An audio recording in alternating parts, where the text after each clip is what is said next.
Astaghfirullah.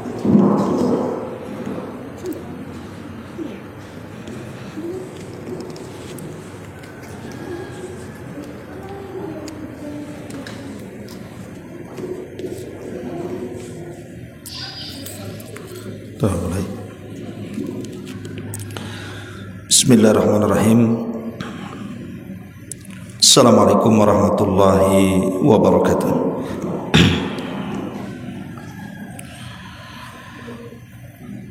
Bismillahirrahmanirrahim. Wassalatu wassalamu ala Rasulillah wa ala alihi wa sahbihi wa mawalah wa la hawla wa la quwata illa billahi wa ba'du. Alhamdulillah, segala puja dan puja hanya milik Allah Jalla fi'ula. Salawat serta salam kita hadiahkan kepada Rasul kita Nabi besar Muhammad sallallahu alaihi wa ala alihi wasallam. Kita lanjutkan kajian kita, masih membahas kitab Minhaj al-Firqatin Najiyati wa Ta'ifatil Mansurati, dan kita masuk pada poin ketiga dari bagian kedua tentang jalan golongan yang selamat. Pada poin ketiga halaman ke-6, pengarang mengatakan bahwa di antara tanda dari golongan yang selamat adalah tidak mendahulukan perkataan seseorang atas firman Allah Subhanahu wa taala dan sabda Rasul sallallahu alaihi wasallam. Dan itu sebagaimana difirmankan di dalam Al-Qur'an surah Al-Hujurat ayat 1, ya ayyuhalladzina amanu la tuqaddimu baina yadayillahi wa rasulih wattaqullaha innallaha sami'un alim. Wahai orang-orang yang beriman, janganlah kamu mendahului Allah dan Rasulnya, dan bertakwalah kepada Allah. Sesungguhnya Allah Maha mendengar lagi Maha mengetahui.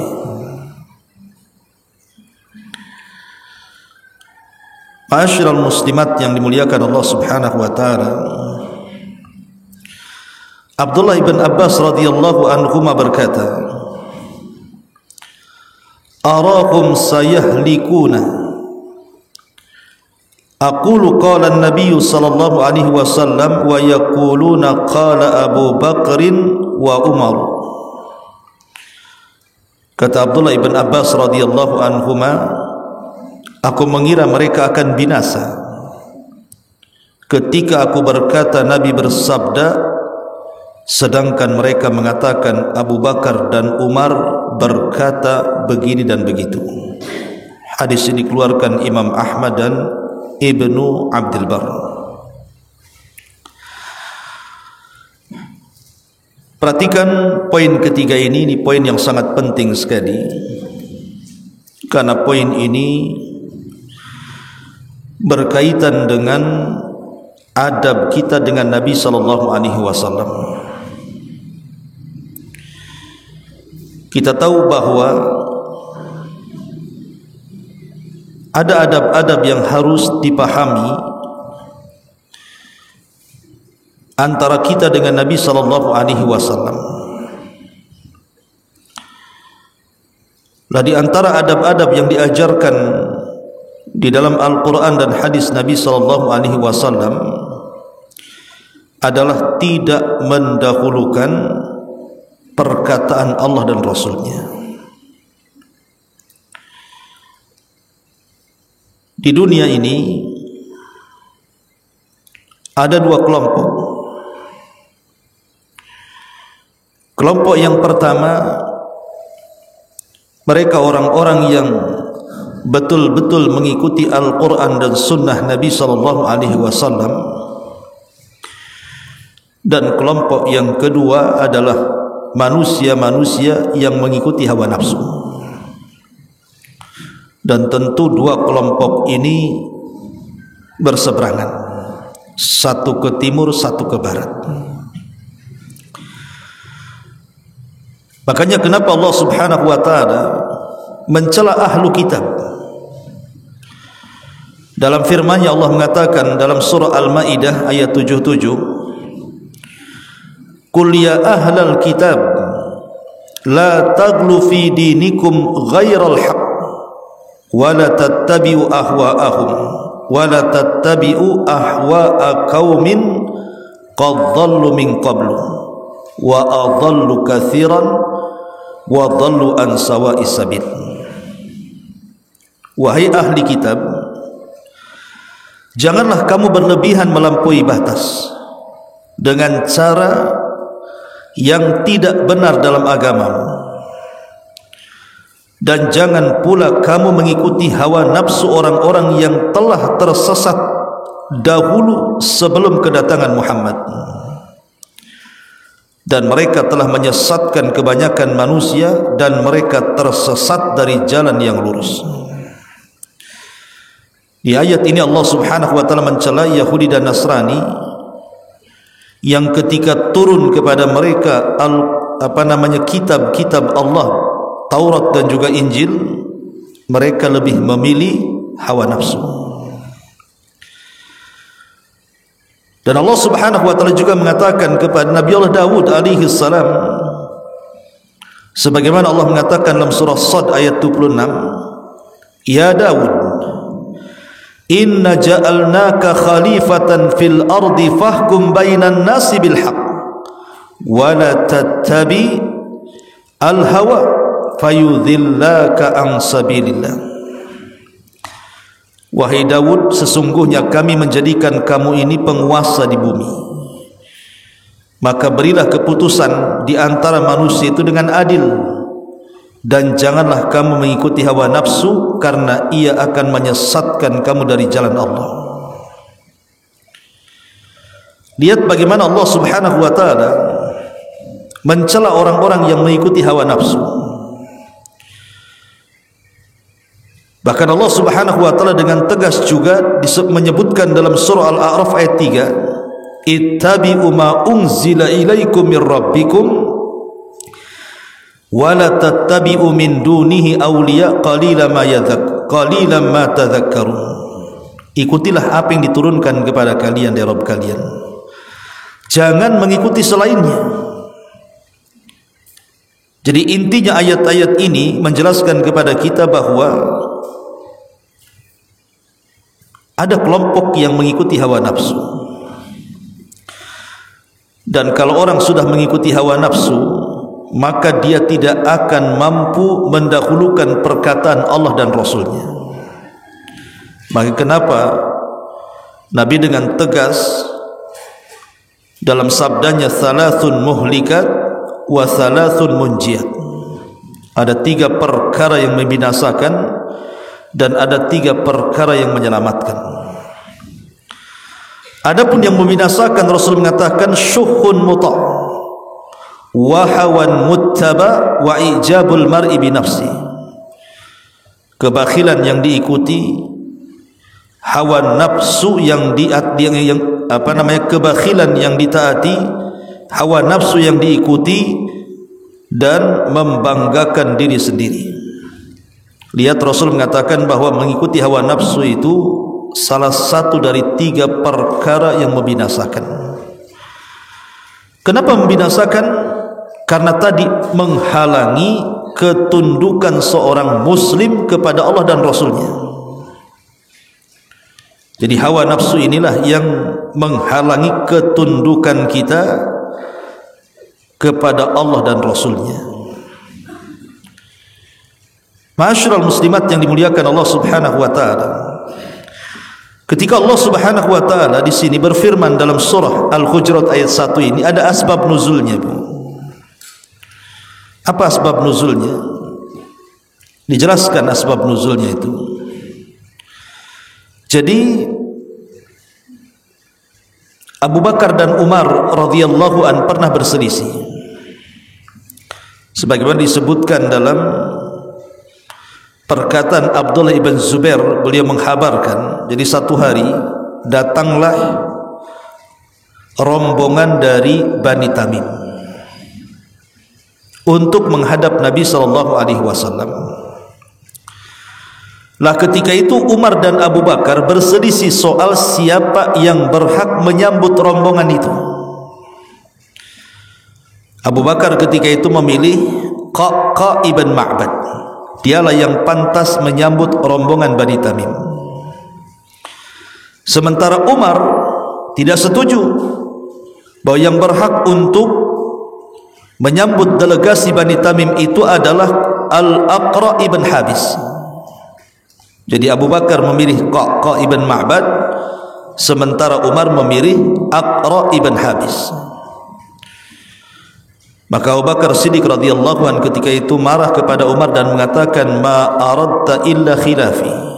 Wahai Umar, engkau ini memilihkan Aqra ibn Habis ini tidak lain kecuali karena ingin menyelisihiku.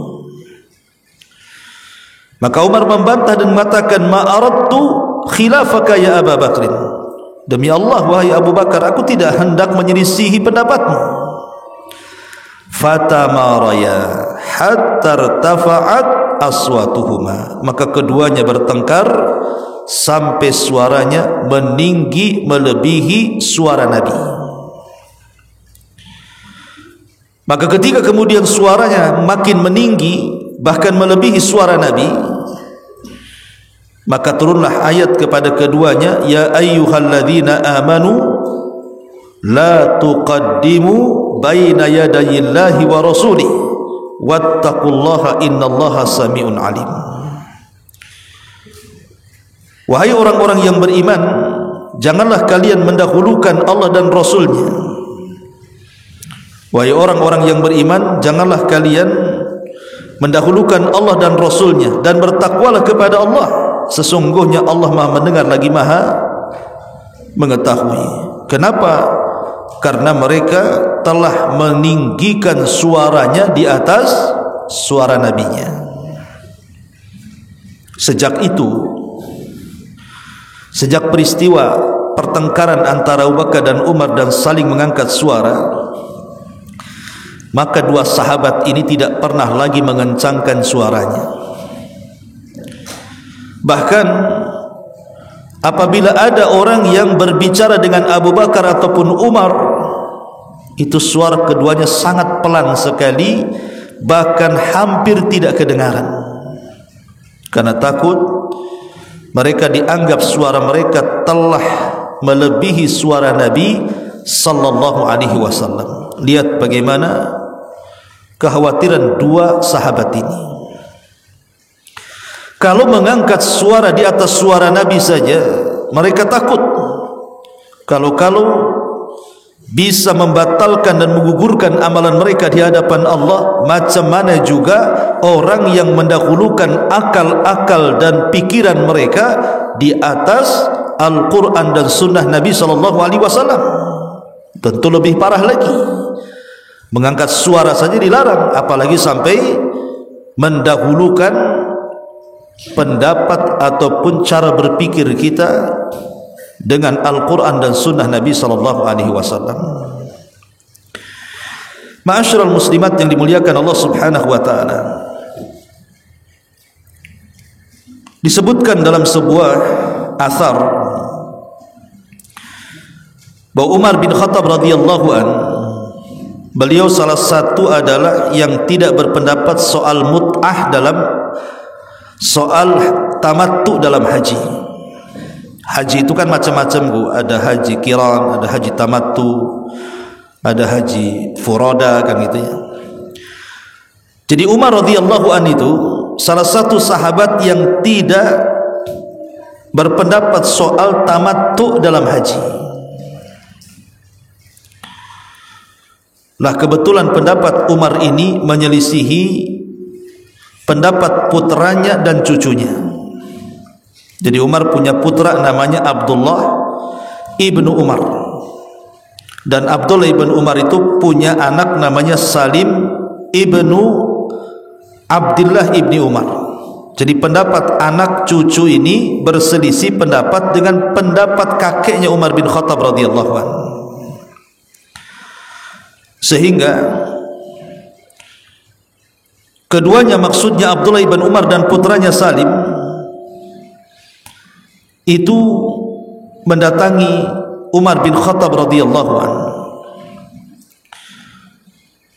Walaupun Umar radhiyallahu anhu ini dan juga putranya Salim tahu perkataan Nabi sallallahu alaihi wasallam bahwa kebenaran itu selalu terucap dari lisan Umar bin Khattab radhiyallahu anhu, bahkan setan lari dari Umar bin Khattab radhiyallahu anhu, tapi karena keduanya tahu bahwa pendapat Umar menyelisihi pendapat Nabi, maka Salim, cucu daripada Umar bin Khattab, mengatakan fa sunnatu Rasulillah sallallahu alaihi wasallam ahaqqu an na'khudha biha min qauli Umar. Maka Salim, cucunya Umar bin Khattab, mengatakan adapun sunnah Nabi sallallahu alaihi wasallam lebih berhak untuk kita ambil dibandingkan pendapat Umar bin Khattab radhiyallahu anhu. Begitulah sikap para sahabat.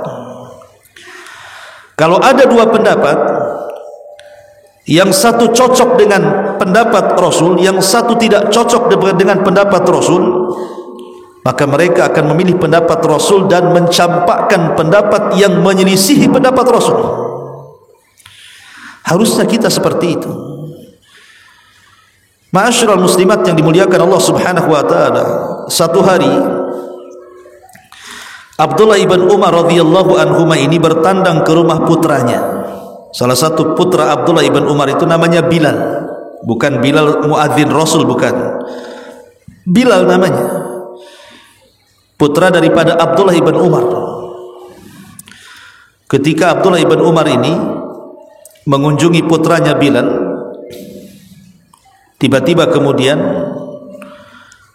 wanita-wanita di rumah Bilal, istri dan anak perempuan, yang mengadu kepada Ibnu Umar dan mengatakan sesungguhnya suaminya Bilal melarang kita untuk berangkat ke masjid. Tidak boleh ke masjid kalau sholat di rumah, karena Bilal itu punya kecemburuan yang luar biasa kepada istrinya, sehingga melarang istrinya untuk salat di masjid.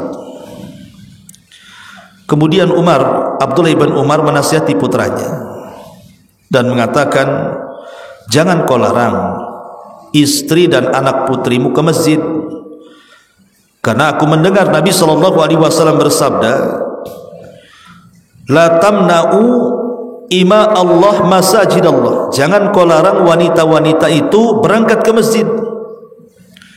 Artinya dalam Islam itu boleh wanita sholat ke masjid kalau memenuhi syarat, kan begitu Bu. Tiba-tiba Bilal ini, putra Abdullah ibn Umar ini, dia mengatakan, wallahi la namna'annahunna, demi Allah aku akan larang mereka, aku tidak akan izinkan mereka ke masjid. Bapaknya mengatakan dengan menukilkan sabda Rasul bahwa Rasul tidak melarang untuk mengeluarkan wanita ke masjid. Tiba-tiba putra Ibnu Umar mengatakan, aku akan larang, tidak boleh. Maka Ibnu Umar, ayahnya, marah, ya. Sampai disebutkan dalam riwayat itu fasabbahu sabban sayyi'an. Maka Abdullah ibn Umar itu sampai mencaci maki anaknya gara-gara menolak sabda Nabi sallallahu alaihi wasallam. Kemudian Ibnu Umar mengatakan, qala ukhbiruka an Rasulillah sallallahu alaihi wasallam wa taqulu wallahi la namna'uhun. Hei Bilal, kata Ibnu Umar, aku menghabarkan ini dari Nabi. Nabi tidak melarang, kenapa kau larang? Maka sejak itu Abdullah ibn Umar tidak mau bicara lagi dengan anaknya selama setahun. Lihat, sampai diboikot. Abdullah ibn Umar tidak mau bicara dengan putranya Bilal selama setahun gara-gara dia menolak sabda Nabi sallallahu alaihi wasallam. Begitulah para sahabat. kekokohan mereka terhadap sunnah Nabi sallallahu alaihi wa ala alihi wasallam. Ma'asyiral muslimat yang dimuliakan Allah Subhanahu wa taala, bahkan dijelaskan dari hadis Imran ibn Husain radhiyallahu an, ketika Nabi sallallahu alaihi wasallam bersabda, al-haya'u la ya'ti illa bi khairin, perasaan malu itu tidak mendatangkan kecuali kebaikan. Faqala Bushair ibnu Ka'ab, maka datang seorang laki-laki namanya Bushair ibnu Ka'ab, kemudian mengatakan, maktubun fil hikmati inna minal haya'i waqaran wa inna minal haya'i sakinatan. Kata Bushair ibn Ka'ab, dia mengatakan telah tertulis dalam kitab-kitab hikmah, sesungguhnya perasaan malu itu akan mendatangkan ketenangan, akan mendatangkan kenyamanan. Artinya Bushair ibn Ka'ab ini dia mengutip perkataan yang bukan perkataan Nabi, tapi mengutip dari perkataan hikmah yang banyak ditulis dalam kitab-kitab. Faqala lahu Imran, maka berkata Imran ibn Husain radhiyallahu an, dia mengatakan, uhaddithuka an Rasulillah sallallahu alaihi wasallam wa tuhaddithuni an sahifatika. Hei Bushair, aku sampaikan hadis ini dari Nabi, tapi kau sampaikan perkataanmu dari catatan hikmahmu. Marah dia. Cukuplah Nabi SAW, itu sudah cukup. Ngapain pula mengambil perkataan di luar dari perkataan Nabi? Karena apa yang dikatakan Nabi SAW itu jauh lebih baik dibandingkan perkataan siapapun. Jadi tidak perlu lagi kita menukilkan perkataan-perkataan barat yang sering kita dengar hari ini. Banyak para penceramah-penceramah itu, wong hadis-hadis banyak, ayat-ayat Quran juga banyak, perkataan para ulama juga banyak, malah menukil pendapat-pendapat barat, pendapat si fulan, pendapat si alan, disebutkan teks bahasa Inggrisnya kemudian diterjemahkan, tapi dia jarang menukil perkataan Rasul sallallahu alaihi wasallam. Lihat bagaimana Imran marah. Kalau kita mau bicara soal agama dalam Islam sudah sempurna, ada Quran, ada sunnah. Ngapain kita kemudian mengikuti pendapat-pendapat barat yang tidak jelas? Itulah bagaimana para sahabat ini mengajarkan kepada kita agar kita jangan sampai kemudian mendahului Allah dan Rasulnya. Ma'asyiral muslimat yang dimuliakan Allah Azza wa Jalla, bahkan Al-Imam Al-Humaidi rahimahullahu ta'ala menukilkan perkataan Imam Syafi'i rahimahullahu ta'ala. Satu hari ada seseorang yang datang menemui Imam Syafi'i, Muhammad ibn Idris, ma'ruf Imam Syafi'i, imam kita semua madhab Syafi'i. Jadi orang ini datang ke majlis Imam Syafi'i yang ketika itu Imam Syafi'i sedang menyampaikan ilmunya kepada para tulabnya. Orang ini tiba-tiba bertanya kepada Imam Syafi'i rahimahullahu ta'ala tentang beberapa soalan. Jadi Imam Syafi'i menjawab, apa yang engkau tanyakan sudah ada keputusan dari Nabi SAW. Kemudian Rasul menyebutkan jawabannya dengan menukilkan hadis-hadis Nabi SAW. Tiba-tiba orang ini mengatakan, ya Syafi'i, ya Imam, oke, itu hadis Nabi, bagaimana pendapatmu? Jadi orang ini tidak puas dengan hadis Nabi, malah meminta pendapat pandangan tersendiri daripada Imam Syafi'i. Marah Imam Syafi'i dan mengatakan, hei fulan, apakah kau lihat aku keluar dari gereja?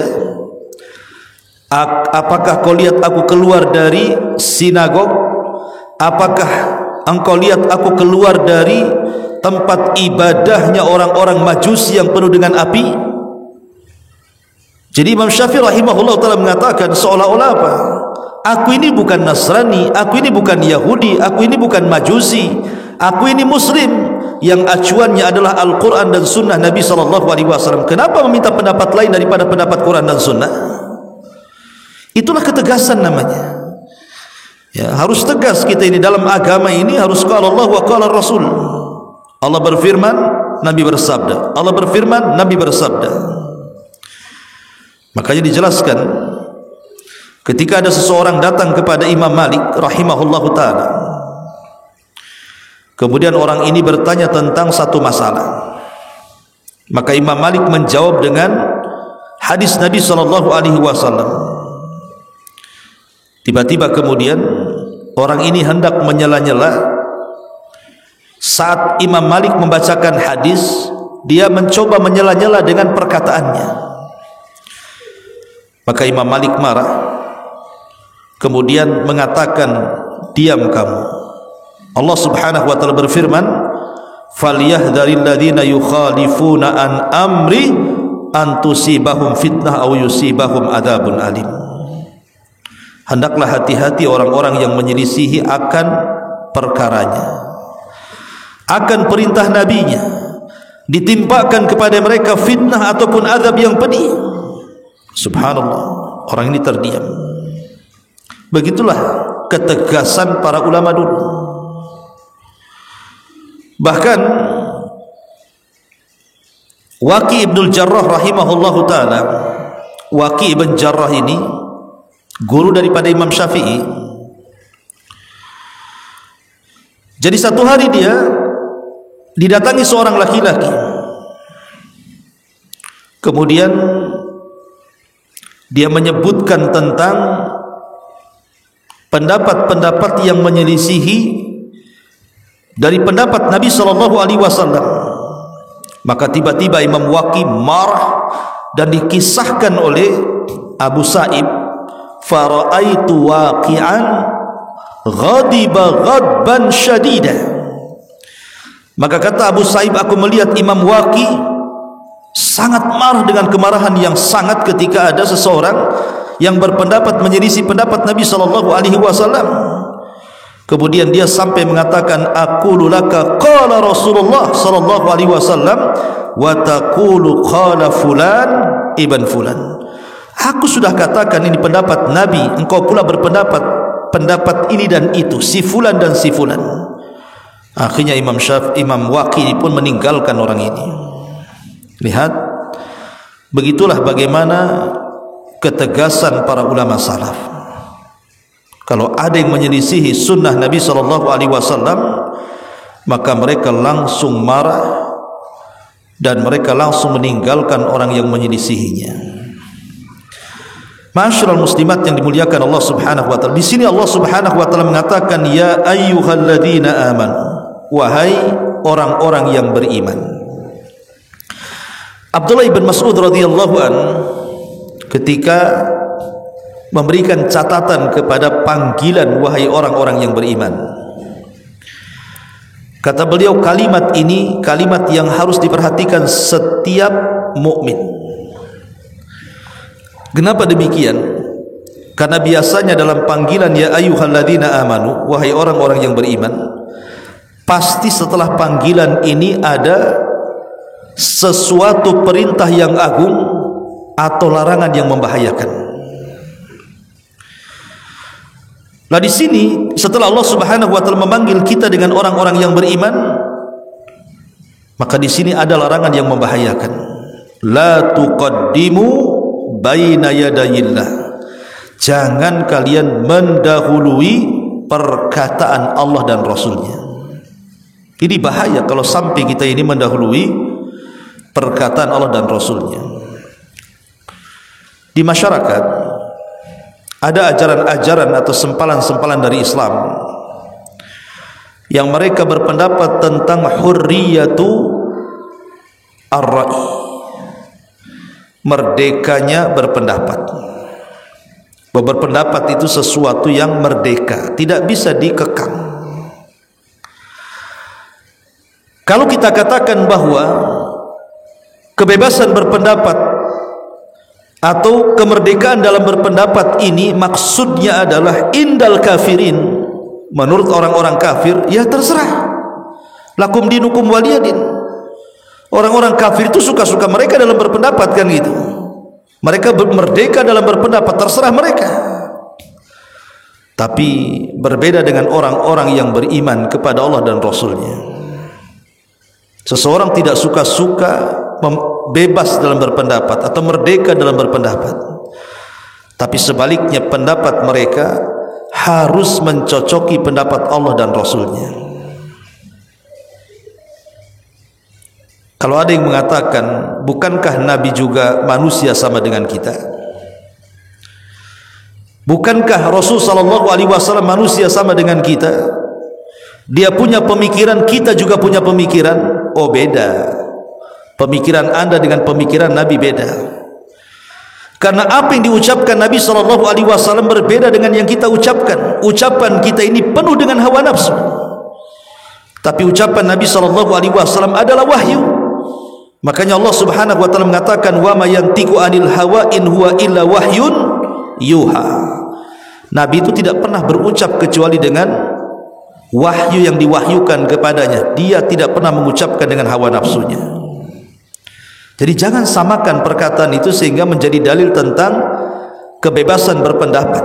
Dalam Islam pendapat itu dibatasi dengan perkataan Allah dan Rasulnya. Karena tidak ada lagi perkataan yang lebih benar daripada perkataan Allah. Tidak ada lagi perkataan yang lebih lurus daripada perkataan Rasulullah sallallahu alaihi wasallam. Ma'asyiral muslimat yang dimuliakan Allah Subhanahu wa taala. Ya ayyuhalladzina amanu la tuqaddimu baina yadayillahi wa rasulih. Wahai orang-orang yang beriman, janganlah kalian mendahului perkataan Allah dan Rasulnya. Abdurrahman ibn Zaid ibn Aslam mengatakan, maksudnya la taqta'ul amra dunallahi wa rasulih. Jangan kalian memutuskan sebuah perkara kecuali perkara itu berdasarkan Al-Quran dan Sunnah. Dan Abdullah ibn Abbas mengatakan, maksudnya la taqulu khilafa al-kitab wa sunnah. Jangan mengatakan sesuatu yang menyelisihi Al-Quran dan Sunnah Nabi sallallahu alaihi wasallam.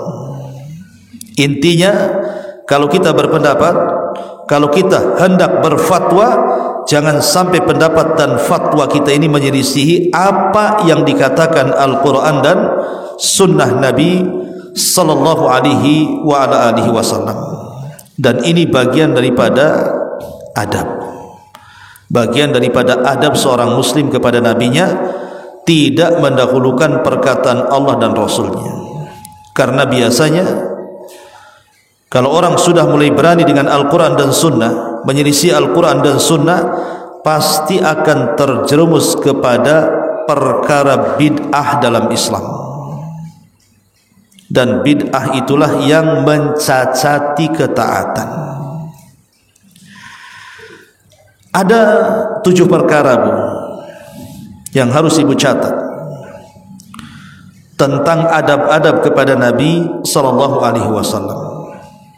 Pertama,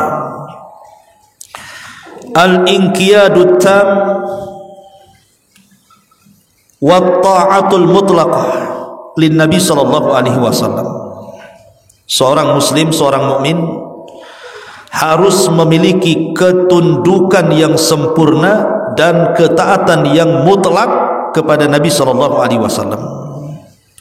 Adab seorang muslim, satu, harus ada ketundukan yang sempurna dan ketaatan yang mutlak kepada Nabi sallallahu alaihi wasallam. Kenapa? Karena Allah yang mengatakan, man yuti'ir rasula faqad ata Allah.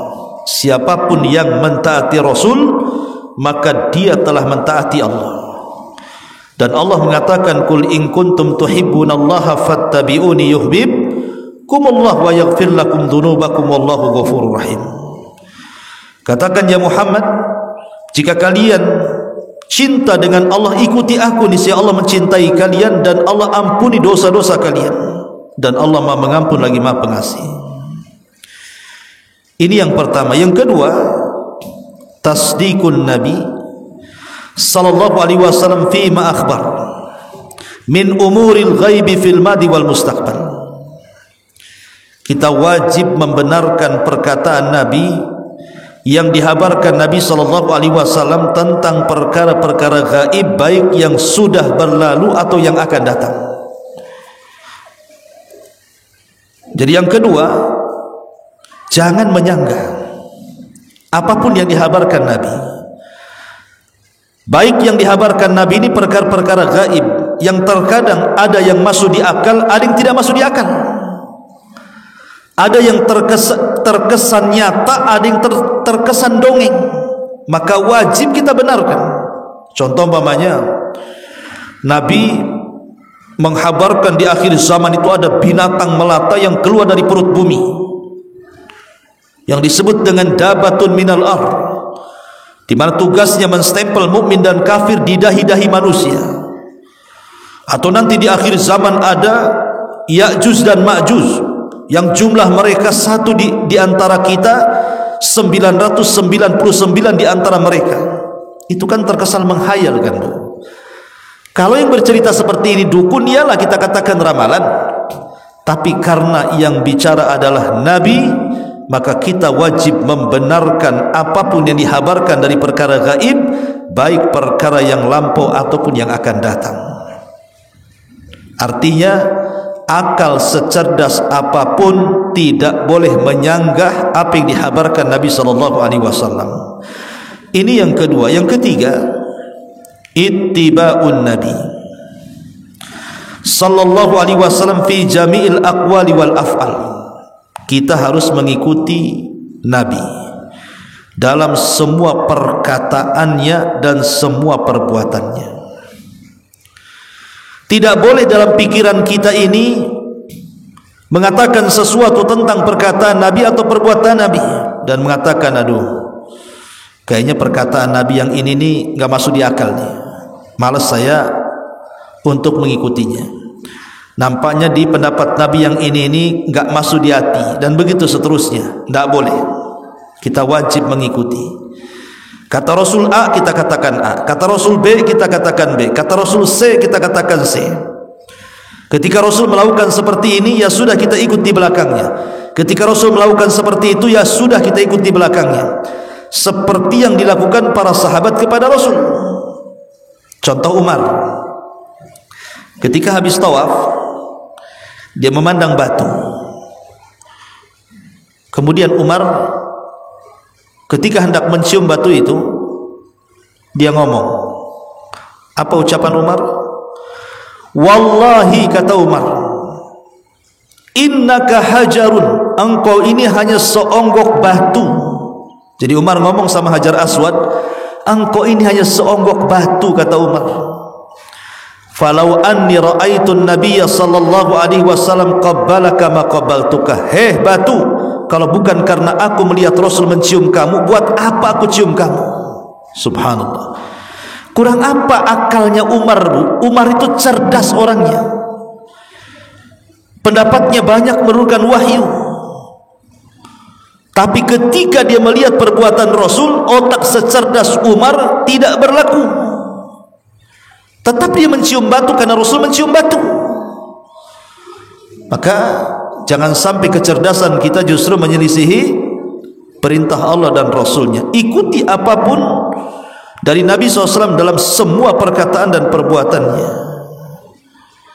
Ini yang ketiga. Yang keempat, ijtinabu ma naha anhu an-nabiyyu sallallahu alaihi wasallam. Tinggalkan apapun yang dilarang Nabi.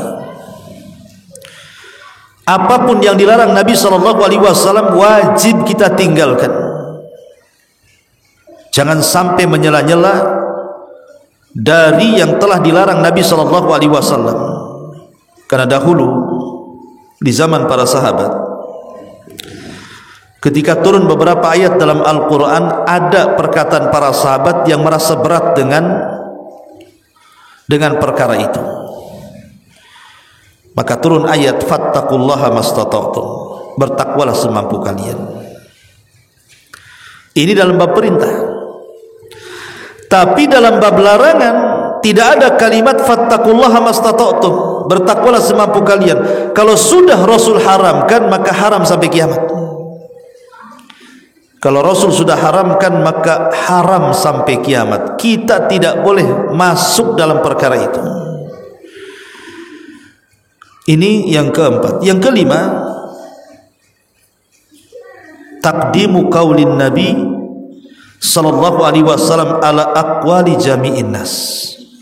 Dahulukan perkataan Nabi atas semua perkataan manusia. Boleh kita mendengar pendapat si anu, si anu, si anu, si fulan, si fulan, si fulan, si alan, si alan, si alan. Boleh kita mendengarkan pendapat. Tapi kita katakan pendapat Rasul jauh lebih aku ambil dibandingkan pendapat kalian.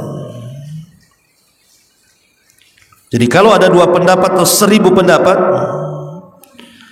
dan di antara 1000 pendapat itu ada 1 pendapat Nabi, tinggalkan yang 1000 itu, ambil yang 1 itu.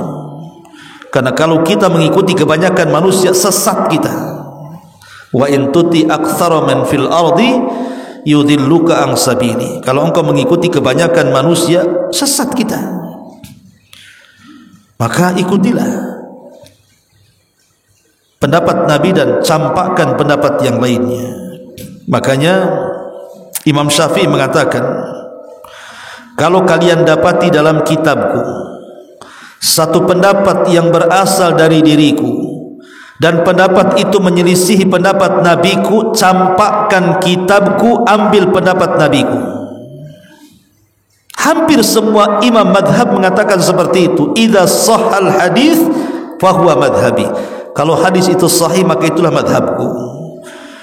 Kemudian yang keenam, mahabbatun Nabi sallallahu alaihi wasallam akthar min mahabbatin nafsi wal mali wal walidin wan nasi ajmain. Tanamkan kecintaan kepada Nabi itu harus lebih banyak dibandingkan kecintaan kepada diri sendiri, harta, orang tua dan manusia secara keseluruhan. Allah mengatakan, atau Rasulullah SAW mengatakan, la yu'minu ahadukum hatta akuna ahabba ilaihi min walidihi wa walidihi wan nasi ajmain.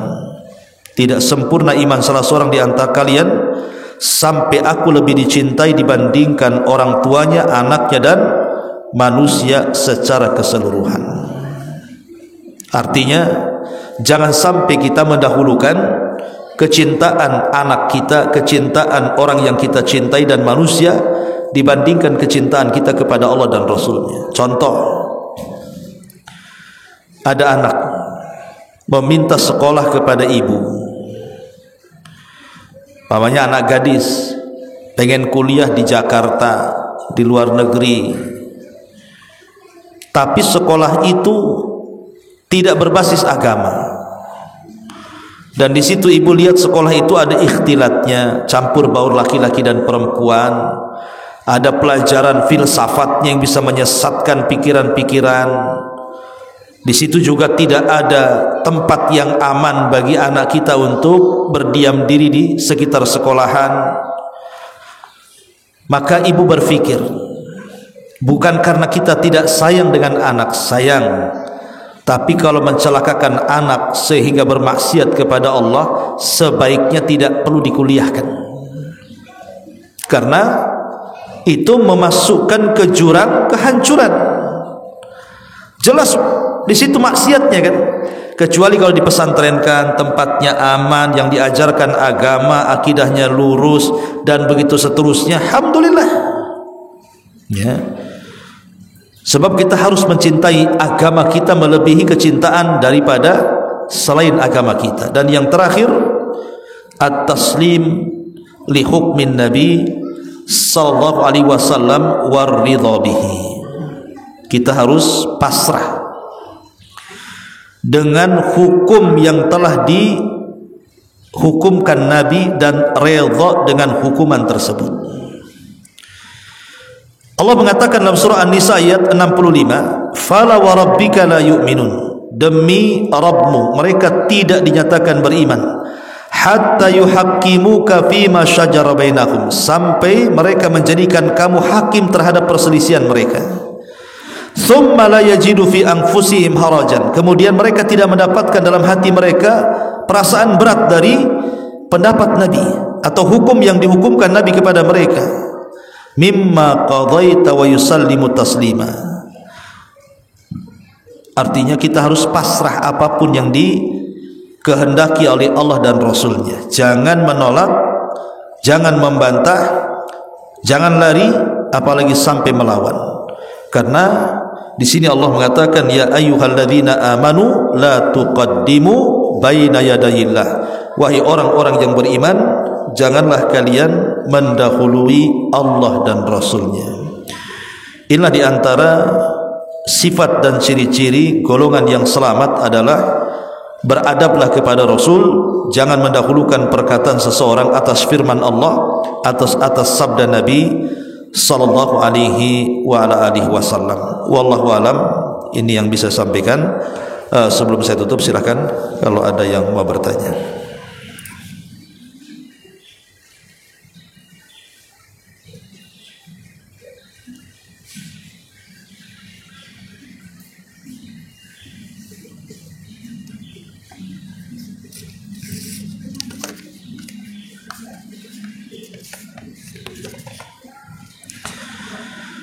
Bismillah, assalamualaikum warahmatullahi wabarakatuh. Ahsanallahu ilaik ya Ustaz. Waalaikumsalam warahmatullahi wabarakatuh. Afwan, izin bertanya di luar pembahasan Ustaz, bolehkah jika kami baru pertama kali umrah dan saat di sana kami membadalkan umrah untuk orang tua kami yang sudah meninggal? Jazakumullah khairan. Iya, bismillah, alhamdulillah. Badal umrah itu dibolehkan dan dalilnya adalah kias kepada badal haji. Jadi zaman Nabi SAW ada seorang sahabat yang sedang tawaf. Kemudian sahabat ini bertalbiyah, labbaik Allahumma labbaik, labbaika an subrumah, labbaik Allahumma labbaik, labbaika an subrumah. Rasul bingung, siapa itu yang talbiyah? Rupanya dilirik seorang sahabat sedang bertalbiyah untuk orang namanya Subrumah. Rasul bertanya, hei fulan, siapa Subrumah yang kau talbiyah itu? Maka orang mengatakan, akhun li, dia saudaraku, aku sedang menghajikan dia. Maka Nabi SAW mengatakan, hujja'an nafsika thumma hujja'an Subrumah. Haji dulu kamu untuk dirimu sendiri, baru setelah itu hajikan saudaramu namanya Subrumah itu. Dari hadis ini dikiaskan kepada bab umrah, maka boleh seseorang itu membadalkan haji bagi orang tua yang tidak sanggup haji. Maksudnya begini Bu, badal itu kalau dia masih hidup, dia sanggup dan punya biaya untuk berangkat, artinya dia punya potensi untuk berangkat, uangnya banyak, cuman saat hendak berangkat qadarullah tiba-tiba dia stroke, dia sakit, akhirnya tidak sanggup untuk berangkat, dan kalau dipaksakan berangkat pun akan memadaratkan kesehatannya. Maka boleh orang yang seperti ini dibadalkan. Tapi kalau dia tidak sanggup berangkat, dia aja tidak bisa berangkat karena tidak punya uang. Maka kalau dia tidak punya kemampuan, maka tidak ada syariat badal. Jadi syariat badal itu yang sanggup berangkat tapi tidak bisa berangkat, itu dibadalkan. Tapi kalau seandainya memang dia tidak sanggup berangkat, nggak punya uang, nggak punya apa-apa, apalagi ya dia sakit dan tidak punya biaya, maka tidak disyariatkan dibadalkan, kecuali orang tuanya sudah meninggal. Kalau orang tua sudah meninggal, maka boleh dibadalkan.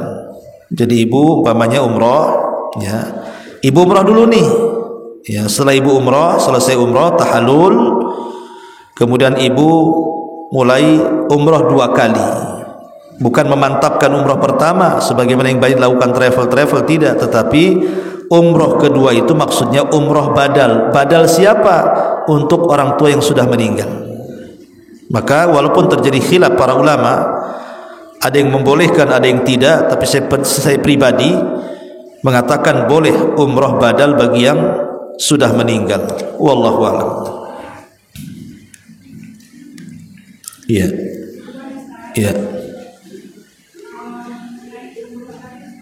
Iya.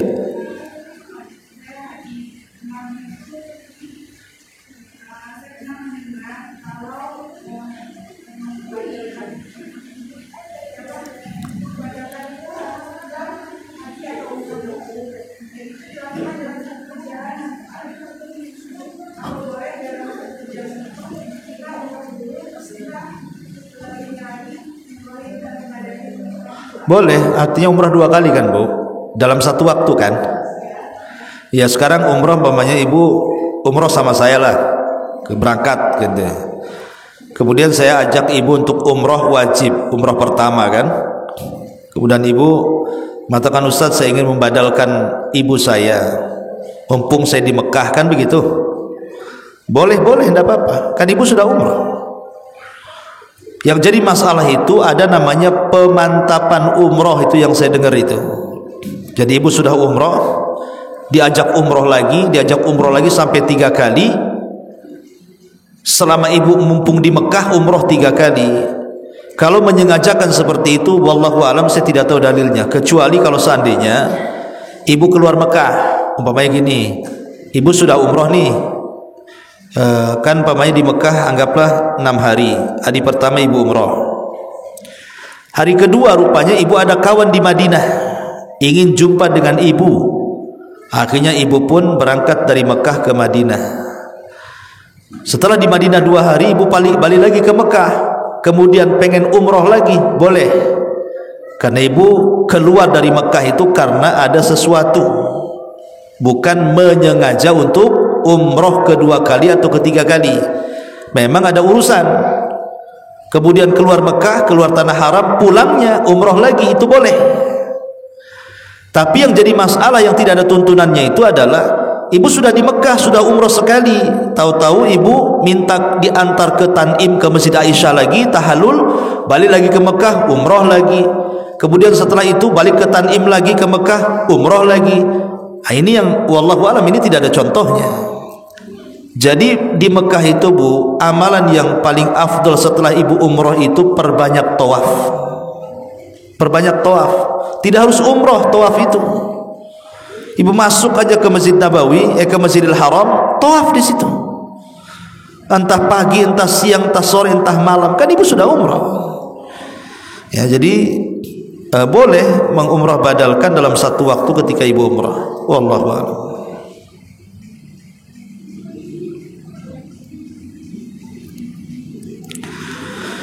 Baik, kalau nggak ada kita tutup. Subhanallah bihamdika, asyhadu an la ilaha illa anta, astaghfiruka wa atubu ilaik. Allahu ta'ala alam. Assalamualaikum warahmatullahi